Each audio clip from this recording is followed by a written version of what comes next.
Alright, hello, citizens of the Nigelverse. It is Nigel once again, and this is gonna be another wrestling review. Well, call WWE Taylor Swift because they got bad blood. It's time for WWE's bad blood. Excuse me, so this was the first bad blood event in WWE since 2004. So almost potentially over 20 years ago. Oh yeah, so over 20 years since WWE had a bad blood event, so what went down and who sold their bad blood? Let's find out. But of course, as always, I'm not professional wrestling reviewer, analyst, or anything like that. Just a man who enjoys a good time, and I, for the most part, had a pretty good time. This show caused quite a bit of discourse, and we're going to examine why. So, without further ado, let's get right into it, I guess. If you've seen these reviews of mine before, you kind of know how this works. If you haven't, I'm going to be talking about why I like and dislike about the event, and I'm going to go match by match. So, starting with the opening match that a lot of people felt should have been the main event, and as CM Punk and Drew McIntyre seek to settle their bad blood. This is a feud that's been going pretty much since January. He back at the Royal Rumble. Well, CM Punk was injured. He came up runner-up in the Royal Rumble, but was injured, and they worked it into the storyline where Drew McIntyre deliberately targeted CM Punk and his tricep and forced a tricep injury. And ever since then, CM Punk it has been out for blood. And spoiler, that's not the last time I'll be saying bad blood about this show. That's not even the last time I was saying it about this match, but CM Punk has been out for blood, and these two have been going at it ever since. And Drew McIntyre did win the World Heavyweight Championship at WrestleMania, but CM Punk attacked him afterwards after Drew McIntyre essentially rubbed it in Punk's face. Not literally rubbing the championship in his face, although could you imagine? Instead, kind of gloating, saying, I got the world championship. I stole CM Punk's moment. And Drew McIntyre, of course, saying he was going to go to WrestleMania and live CM Punk's dream. And in a way, he kind of did, because winning the World Heavyweight Championship at WrestleMania. But of course, Punk attacked him afterwards. Damian Priest cashed in. That's how he became world champion. And ever since then, and Punk has been costing Drew McIntyre left and right. He cost him the world championship back at Clash of the Castle when he showed up in the referee shirt. In one of probably the best, one of the best camera angle reveals ever. Go watch my review of Clash of the Castle to learn more about that. Then costing Drew McIntyre when he tried to cash in at Money in the Bank, and they finally had their first match at SummerSlam where with Seth Rollins as the special guest referee, where Drew McIntyre came out on top. Then CM Punk won the rematch at Bash in Berlin, the strap match, and now it all comes to a head here. And man, oh man, what a match! Having this match in Hell in a Cell, having it be here in Hell in a Cell, especially with Hell in a Cell being a match type that debuted at Bad Blood 1997 when Shawn Michaels fought The Undertaker, or having that be here or in this match. Having that match take place here, I should say, I think was a very smart move, and they absolutely tore the house down. No amount of words will do this match justice. If you don't watch any other match from this event, if you missed the event, if you didn't watch it live, if you don't watch any other match from this event, go watch this match. This match was all kinds of fun. It was brutal. Both men busted open. Both men busted open the hard way. CM Punk was busted open after her being thrown into the cell by Drew McIntyre, and Drew McIntyre was legitimately busted open. And I think Punk was legitimately busted open as well, but Drew was after being hit in the face with a toolbox. So both men bleeding buckets, and especially Drew's blood. CM Punk's blood was already pretty gross, but especially Drew's blood looked gross as well. It definitely looked very gruesome. But nevertheless, both men just absolutely taking each other to task, including hitting each other with the toolbox and the various wrenches of the toolbox, including driving into each other's foreheads, just all kinds of fun stuff. And shout out to CM Punk for the Shawn Michaels inspired gear.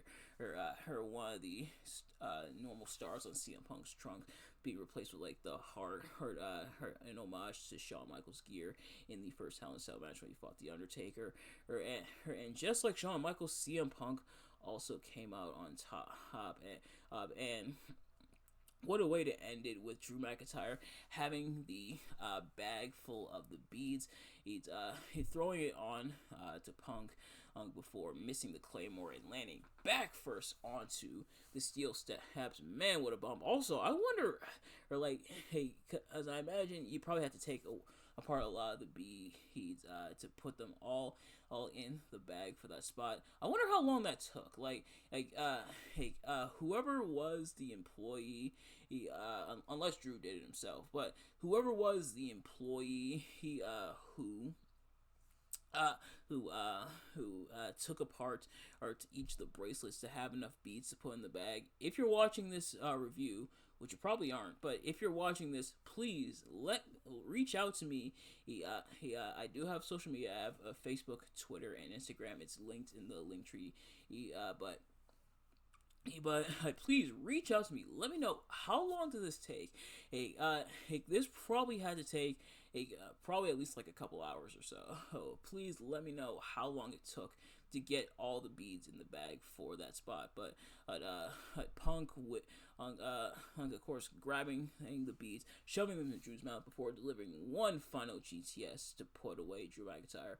Admittedly, it was a little bit disappointing. I thought that once he poured the beads into Drew's mouth, that once he hit the GTS, then the beads would like spit up. That Drew McIntyre would like spit up the beads out of his mouth, but that didn't really happen. Would it have looked unrealistic?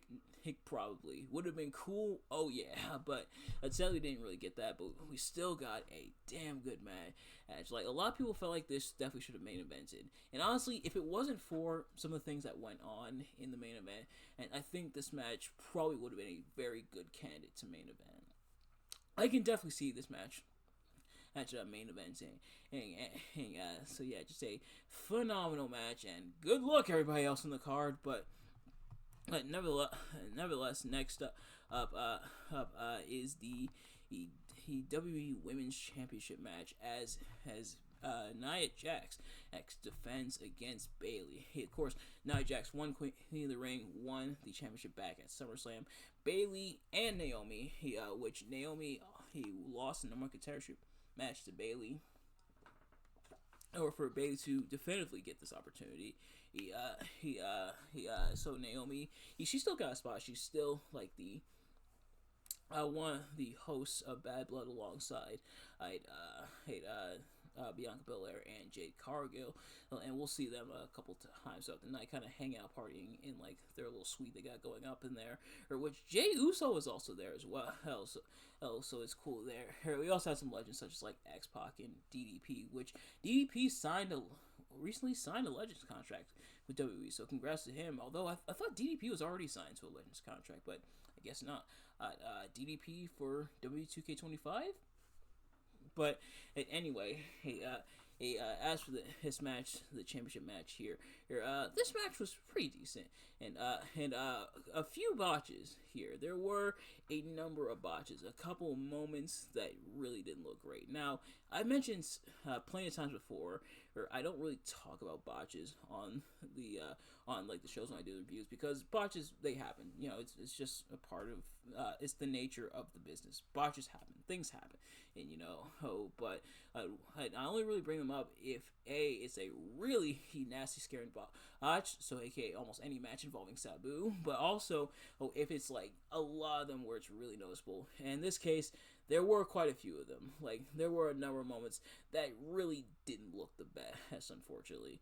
But nevertheless, still not a bad match. Tiffany Stratton does come in and wants to try to help out Nia Jax, but Nia pops up and sees Tiffany Stratton with her Money in the Bank contract and immediately jumps to conclusions. Now, admittedly, if you got up and you saw that Tiffany Stratton was holding the Money in the Bank, you might think she's cashing in, but Tiffany's like, no, it's not like that. She's trying to explain herself. Nia is having none of it.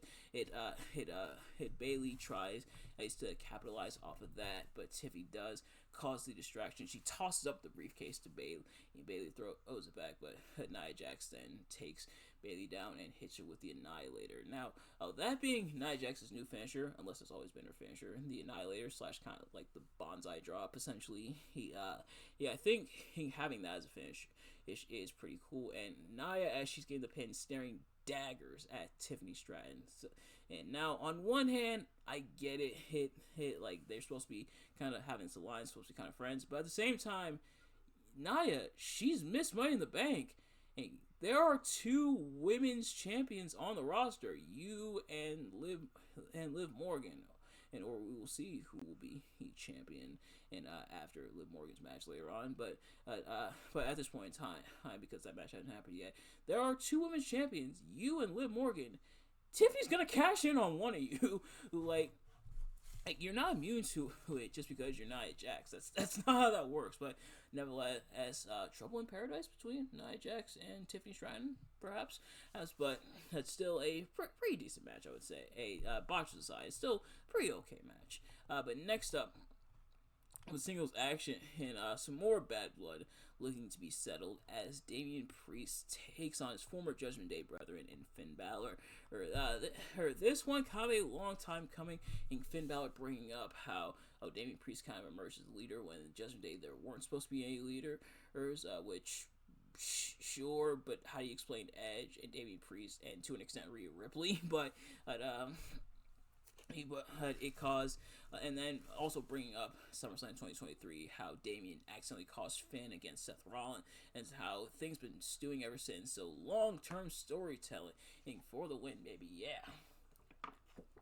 And nevertheless, it comes to this match here. This match, okay, for the most part. Now, in my predictions, if you saw my community post and my predictions, you may be wondering, Nigel, where the prediction videos go?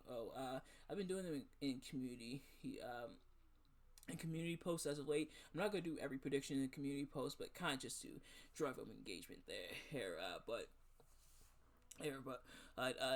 I did mention how it seems like they might be holding out for a rematch between Damian Priest and Finn Balor. However, I thought that was because Finn Balor is getting the win, but Damian Priest does emerge victorious. These two putting on an okay match against each other, but you can tell they were kind of holding back. Like if they are indeed doing a rematch, you can tell they are kind of holding out for a potential rematch. The other members of the Judgment Day try to get involved. Damian disposed of them. Finn Balor trying to hit several coup de grace to Damian Priest's back to kind of stagger him before Damian Priest nails Finn Balor with South of Heaven in order to pick up the win. And so Damian gets the win in there. Unfortunately, the Judgment Day do look a little bit foolish-ish. Excuse me. They do kind of look like cannon fodder, so that is a little disappointing. But hopefully, if we are indeed getting that rematch, hopefully they'll go all out with it. Rematch potentially at Survivor Series or on Raw. Perhaps we'll have to wait and see. But yeah, so not a bad match. Just it's not among their best, unfortunately. But next up for the Women's World Championship, Rhea Ripley seeks to get back her championship from Liv Morgan, the championship that she technically never lost.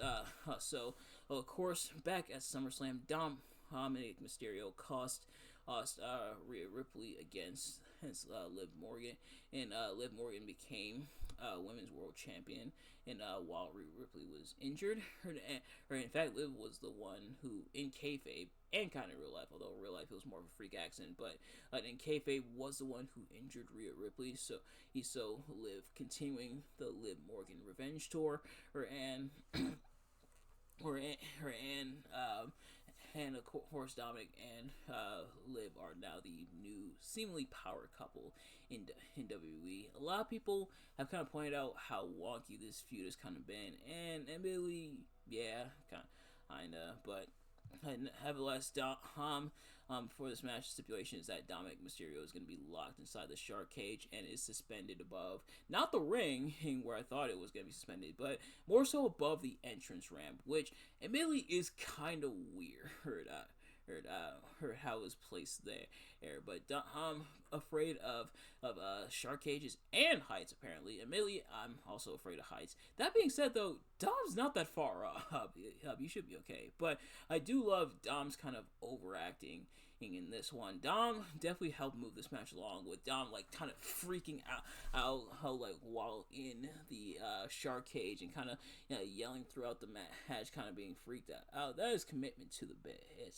It like Dom definitely gets it. Like he's come so much, and I mentioned this before on the channel. He's come so much in his own while in the Judgment Day. It's awesome to see. But nevertheless, Rhea and Liv having an okay match here. Between this and the match at SummerSlam, I'm definitely going with the SummerSlam match. This one, I think more about Dom's seemingly involvement and stuff. But yeah, just having kind of an okay match. My Wi-Fi was turning heel on me, so it would drop at various points, but I saw enough to still kind of form an opinion about the match. But nevertheless, towards the end, Dom does try to escape. Sadly, the Wi-Fi dropped, so I missed Dom picking the lock. Dom trying to escape, but held on by his ankle. Was straight up Harry Houdini style. Well, the thing is, if Dom did fall from there, would it feel good? Probably not, but he probably wouldn't be super hurt. But as Rhea's distracted, Rhea actually asked the referee, who has like the ref cam and like the earpiece kind of camera that they've been kind of doing, and it's funny because Rhea was like, "Hey, I have some business to take care of with Dominic Mysterio. Just give me a minute to take care of it." The referee was just like, "Okay, sure," or like just totally casual, just yeah, okay, yeah, totally, yeah, I can see it. Like not protesting, like saying, "No, you're in the middle of a championship match. Live first, then take care of your business."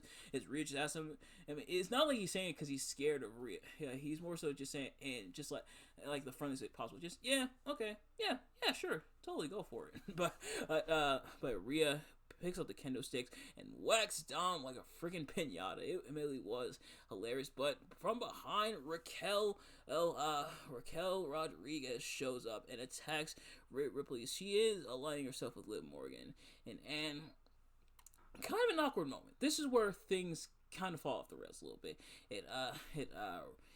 Raquel then throws Rhea back into the ring and puts Liv on top of her kind of a pinning motion. The only problem is the referee had already thrown out the match. He had already called for the DQ. So it looked a bit weird, and it looked like they may have called an audible. They're at least alluding to it being kind of an audible called here. It did look kind of weird. You get the feeling that Raquel was Raquel putting Liv on top was supposed to be the finish, but the referee already saw her. He was looking right at her. He was looking at Rhea hitting. Like it seemed like something was supposed to happen where the referee was obstructed, and then Raquel does her thing, takes out Rhea Ripley, and throws her back into the ring. But sadly, they kind of botched there, so it did look a little awkward. I'm not gonna lie. But nevertheless, Liv retains by disqualification. Kind of an unsatisfying ending, unfortunately. So between the two women's titles matches, I gotta give it to the women's championship match between Nia Jax and Bayley. Unfortunately, this one was like an okay. The one between Rhea and Liv was an okay match. Could have and should have been much better, and kind of had a clunky ending. Not gonna lie. But next up, speaking of clunky, at least in terms of entrances, it's time for you the main event as the Bloodline and takes on the unlikely bitter rivals turned unlikely allies of Cody Rhodes and Roman Reigns. Of course, Cody Rhodes had been dealing with the Bloodline since around WrestleMania time, and in the absence of Roman Reigns, Solo filled the power vacuum, ascending as the new tribal chief. Roman Reigns returned, took out Solo Sikoa at SummerSlam, and things have been going from there.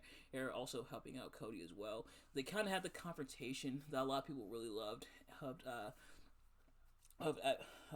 on the I believe it was the Georgia Tech football field. Roman and Cody. Of course, Roman not from Georgia, but played for Georgia Tech or Georgia University. And so kind of confronting Cody there. Them kind of having that discussion about what they're going to do about the Bloodline, and And Cody kind of trying to convince Roman to work together, saying, have my back, I'll have your back, have my back so I can have your back. Is Cody's words essentially. But let's get to the entrances because I'm sure a lot of you've been waiting for me to talk about. But actually, really quick before we talk about that, we gotta talk about the announcement for Crown Jewel. Also, Triple H announced that at Crown Jewel there will be a new Crown Jewel Championship. If that's the World Champions of Raw and SmackDown, that being obviously the WWE Champion and the World Heavyweight Champion, as well as the WWE Women's Champion and the WWE Women's World Champion, and will face off, and the winner will be the Crown Jewel Champion, and he unveiled the Crown Jewel Championship belt. Gunther showed up, kind of did his thing, and revealed to Goldberg that he lied. Hey, Goldberg's not his favorite wrestler after all, kind of goading Goldberg into a fight, but and Goldberg hops a barricade and is about to fight him. Doesn't quite happen though. Goldberg is in the audience for the show, but Sami Zayn does show up and kind of puts the beats to Gunther. Of course, they're gonna face off for the World Heavyweight Championship there. And while I'm on the subject, I kind of get it. Like, you don't want to I get kind of their approach, which pretty much WWE's approach is they don't want to overload the pay-per-view cards. They want some stuff to be on the pay-per-view, and they want some stuff to be on Raw. They also want to boost Raw and everything, especially with this event taking place the same night as the UFC event. I believe UFC 307, if I'm not mistaken. And UFC 307. Which is why this event had a start time of 6 p.m. So I get that. I get them not wanting to overload the pay-per-view / premium live event card, saving some stuff for Raw so that Raw and SmackDown can have a boost. That being said, though, you can add one or two other matches to this one. Like, you probably could have added the Intercontinental Championship match. You probably could have added the World Heavyweight Championship match to this one. But nevertheless, they are satisfied with the format, and the pay-per-views do, for the most part, sell out. Premium live events, I should say, do for the most part sell out. So, cool, I guess. But as for the championship design of the Crown Jewel Championship, it's caught some ire. Like, it has some. The reception to it is mixed. It's not just for the championship design, but for the premise of the world champions facing each other. Now, the championship design, admittedly, a little too much, and I'm probably not going to show it on the screen only because we are pretty late into it. Maybe I'll put an edit in to show the championship design, but as for the championship design, I think a little too much going on with it. Like, there's way too much. Sometimes less is more, but sometimes more is not good. Like, there is way too much going on with the championship. Now, I get like all the jewels and stuff up within it, but sometimes there can be too much going on to the point where the championship looks ugly. And in this case, it definitely kind of looks a little bit ugly, at least from first glance. Maybe it'll kind of grow on me later on, but it'll kind of grow on me later on. But yeah, it does look pretty weird. As for the champions facing each other, I know a lot of people draw ire with it, the fact that it's happening in Crown Jewel in Saudi Arabia, and people already don't like the partnership with Saudi Arabia. The thing is, though, I imagine this is probably to give the Saudi deal a bit more bang for its buck. They already want a Royal Rumble at WrestleMania there. I guess this is probably a way to appease them in a way. To kind of keep the peace. So I think it kind of makes sense there. Plus, the champions face each other at Survivor Series anyway. Like, in years past, they don't really do that anymore because they're not doing brand warfare at Survivor Series anymore. But so I can get some of the disappointment, kind of being upset, especially because a lot of people were hoping for unveiling a women's mid-card championship, which having a women's mid-card championship at this point would be pretty cool. People have been clamoring for it, but still no championship just yet. But I can understand why some people are upset when it comes to this announcement, and really, this is something you probably could have did on Raw. You could have cut this from the pay per view feed, but slash premium live event feed. But nevertheless, as back to the championship matches and back to those entrances. For starters, with the Bloodlines entrance, what Jacob Fatu? Why the hell were you dancing along to Solo Sikoa's entrance theme? Now, actually, let me not say that Solo's entrance theme is pretty catchy, but Jacob Fatu dancing to it was pretty funny. But then the marching band for Cody Rhodes's entrance, like the marching band came down. It was the, I believe, University of Georgia marching band came down for the entrance. They kind of played like Cody Rhodes' entrance music, and then Cody's regular entrance played, and it botched at first because they played like the wrestling had more than one royal family part, and then just silence as like the smoke came down. So they had to rerun it again, and then this time the music played. So, oh great, we're already off to a great start. And then the marching band tried to do the music alongside the regular music as Cody's playing. No, don't do that. Stop that.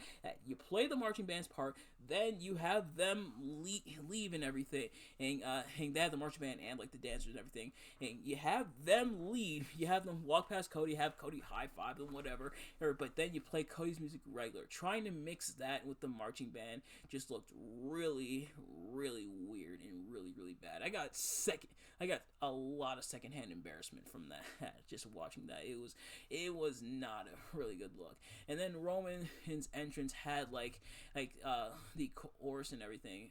Not necessarily the chorus, but more so like the instruments and everything, similar to what they did for him at like WrestleMania. And for all intents and purposes, botches aside, these do feel like some WrestleMania entrances at least. So that is pretty cool that we're getting them at Bad Blood. But yeah, it was kind of clunky, and you didn't even really hear the instruments too much. Like for Roman's entrance, they didn't even play them for a little bit as Roman was coming down. What is this? It's like if you were gonna have this many errors, you might as well have not done it at all. Like it's cool that they got the exposure, and these do feel like WrestleMania type entrances, and these do feel kind of like a big deal, but yeah, it looked really, really weird and kind of cringy, not gonna lie. But nevertheless, as for the match itself, the match was definitely very much bottom heavy. Like the opening moments of the match, as kind of Roman and Cody, which it does play into the character at least. It's Roman and Cody kind of arguing over who's gonna start the match.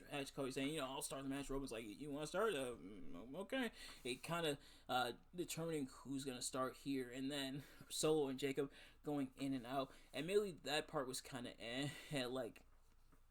but as things really got going, and really that is a lot of Roman's matches at this point in time. A lot of them are kind of back heavy. Like it does take a while for things to really spring into effect, but once things sprung into effect, it was pretty solid for the most part.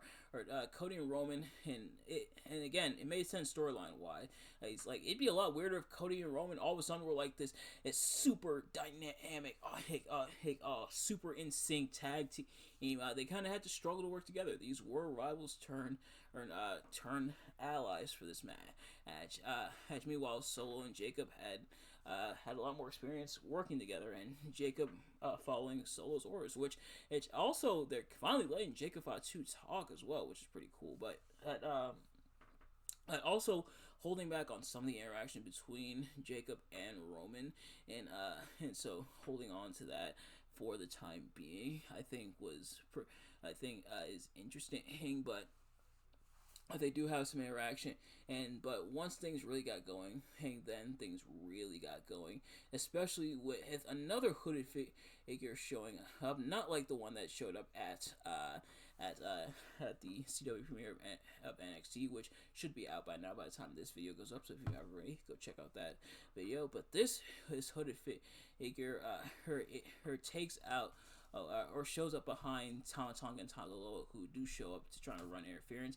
It's this hooded figure shows up, and it's the returning Jimmy Uso. Jimmy Uso in that damn hood. But this time for good. He takes out the other members of like of the new bloodline before Roman nails the spear on Solo in order to pick up the win for his team. Cody takes out Jacob by diving off the top rope. So Cody and Roman do indeed have each other's back. So Jimmy and Roman are realigned. They hug it out. Really awesome to see. All the stuff that Roman put Jimmy and his brother Jay through. Oh, that's in the past. They're friends now. They're family now. Family's got to stick together. Even though the Usos turned on Roman Reigns, Solo Sikoa, family's got to stick together. It's all about family. I would say Dominic Toretto would definitely be proud at this moment. And afterwards, Cody and Roman kind of having.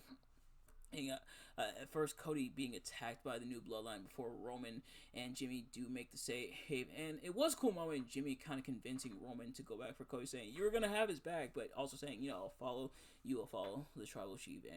And sure enough, Roman does help out Cody, so staying true to his word there. But then The Rock shows up and stares down Cody and Roman, and then holds up the 1, 2, 3 in that before leaving off. Thankfully, it's not as awkward as the Raw after WrestleMania when he had his promo with Cody. Now, a lot of people were wondering, what did the 1, 2, 3 mean?